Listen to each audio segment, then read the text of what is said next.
आपने देखा होगा ये जब भी पर्व और त्योहार आते थे उत्पात शुरू हो जाती थी। अब उत्पातियों और उपद्रवियों को पता लगेगा कि 7 पीढ़ियां याद आएंगी उनको, क्योंकि कभी कभी बुरी आदतें जाती नहीं लोगों की, तो उसके लिए उनकी डेंटिंग पेंटिंग करवानी पड़ती है कायदे से, जिससे उनकी बुरी आदतों को हम ठीक कर सकें। और यही डेंटिंग पेंटिंग आपने देखा होगा कल बरेली के अंदर हो मौलाना भूल गया कि शासन किसका है। वो ये मानता था धमकी देंगे और हम जबरदस्ती जाम कर देंगे।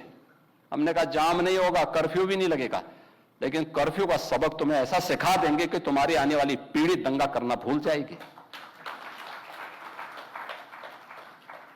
क्या तरीका है जी? आप सिस्टम को ब्लॉक करना चाहते हैं। और यह प्रवृत्ति थी यूपी के अंदर, 17 के पहले यही होता था। और हम इसी बात को कह सकते हैं कि 17 के बाद हमने कर्फ्यू भी नहीं लगने दिया, लेकिन ऐसे बैरियर को चुन चुन करके वे जिस प्रकार की भाषा को समझते थे उस प्रकार की भाषा से उनको समझा करके उसको उसकी सजा दिलाने का काम भी किया है। और उत्तर प्रदेश की ग्रोथ स्टोरी यहीं से शुरू होती है। अगर आजादी के समय, मैं उससे पहले नहीं जाता, लेकिन 1947 में भारत आजाद हुआ, अगर उस समय भारत की इकोनॉमी में भारत का उत्तर प्रदेश का कंट्रीब्यूशन 14% था, तो ये 14% फिर से होना चाहिए। और 14% नहीं होना चाहिए, बल्कि जितनी आबादी है उत्तर प्रदेश की, उत्तर प्रदेश उतना कंट्रीब्यूशन करता हुआ दिखाई दे। ये हमारा राष्ट्रीय धर्म है और दायित्व भी है, और उसी के तहत ये सब कार्य योजना बन रही है। उत्तर प्रदेश के अंदर इंफ्रास्ट्रक्चर अच्छा हो, 17 के पहले कोई कल्पना भी नहीं करता था। आज देश के अंदर 55% एक्सप्रेस वे उत्तर प्रदेश के पास हैं। सबसे अधिक सिटी में मेट्रो का संचालन उत्तर प्रदेश कर रहा है। 17 के पहले 2 एयरपोर्ट पूरी तरह क्रियाशील थे, लखनऊ और वाराणसी। गोरखपुर और आगरा आंशिक रूप से क्रियाशील थे। गोरखपुर में एक फ्लाइट आती थी, कभी भूल से आ गई, हम लोगों को ट्रेन से दिल्ली जाना होता था। आप सोचो 14 घंटे की हमारी जर्नी हुआ करती थी। बहुत इमरजेंसी में कोई होगा तो मुझे गोरखपुर से लखनऊ 6 घंटे बाई रोड आना पड़ता था, फिर यहां से मैं फ्लाइट पकड़ता था दिल्ली के लिए।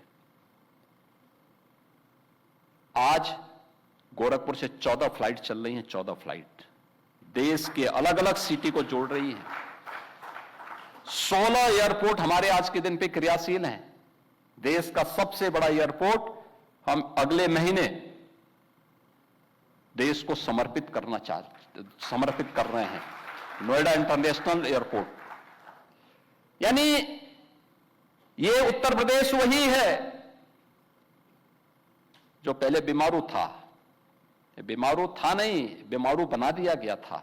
बीमारू मानसिकता वालों ने इसको बीमारू बना दिया था। ये बीमारू मानसिकता वही है जो परिवारवाद और जातिवाद है, बीमारू मानसिकता है। और इसी बीमारू मानसिकता ने उत्तर प्रदेश को बीमारू बना दिया था। परिणाम क्या था? दंगे होते थे, दंगाइयों को मुख्यमंत्री आवास में बुला के सम्मानित किया जाता था, दंगाइयों की अवभगत होती थी, और पेशेवर अपराधी और माफियाओं के सामने सत्ता सैल्यूट करती थी और सत्ताधारी लोग उनके कुत्तों के साथ हाथ मिलाया करते थे।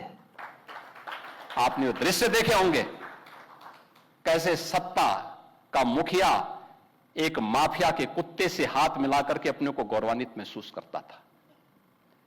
यह स्थिति थी। आप अनुमान करते हैं उत्तर प्रदेश के लोगों को इन्होंने सुरक्षित किया था? ये सुरक्षित करते? हर जिले के अंदर एक माफिया दे दिया था, और हर माफिया को जिले के अंदर पैरेलल समानांतर सरकार चलाने की पूरी छूट दे दी थी। आज परिणाम क्या था? 17 में आते उत्तर प्रदेश न केवल बीमारू था, बल्कि उत्तर प्रदेश के नागरिकों के सामने पहचान का संकट भी था। हर व्यक्ति अपनी पहचान के लिए मोहताज था। ना बेटी सुरक्षित, ना व्यापारी सुरक्षित। खेतीबाड़ी चौपट, किसान आत्महत्या करता था। नौजवान की नौकरी पर सेंध लगती थी, उसकी नीलामी होती थी। चाचा भतीजा दोनों वसूली के लिए निकल पड़ते थे। वसूली का गैंग चलता था। ट्रांसफर पोस्टिंग में इनके दलाल बोली लगाया करते थे। और आप भी देखते होंगे, जब हम ट्रांसफर पोस्टिंग करते हैं तो आज भी उनकी पीड़ा झलक उठती है। कैसे हम लोगों ने उनके उस अनैतिक अवैध व्यापार पर कैसे प्रहार किया है। उनके सभी चेले चपाटे किस प्रकार से चिल्लाते हुए दिखाई देते हैं हर एक मामले में। आज आप देख सकते हैं world class infrastructure Uttar Pradesh के पास। एक्सप्रेसवे नंबर 1 पर, रेलवे का नेटवर्क नंबर 1 पर, मेट्रो नंबर 1 पर, एयरपोर्ट एयर कनेक्टिविटी नंबर 1 पर, देश की पहली रैपिड रेल उत्तर प्रदेश में, देश का पहले इनलैंड वाटरवे उत्तर प्रदेश में, एमएसएमई का सबसे बड़ा बेस उत्तर प्रदेश में।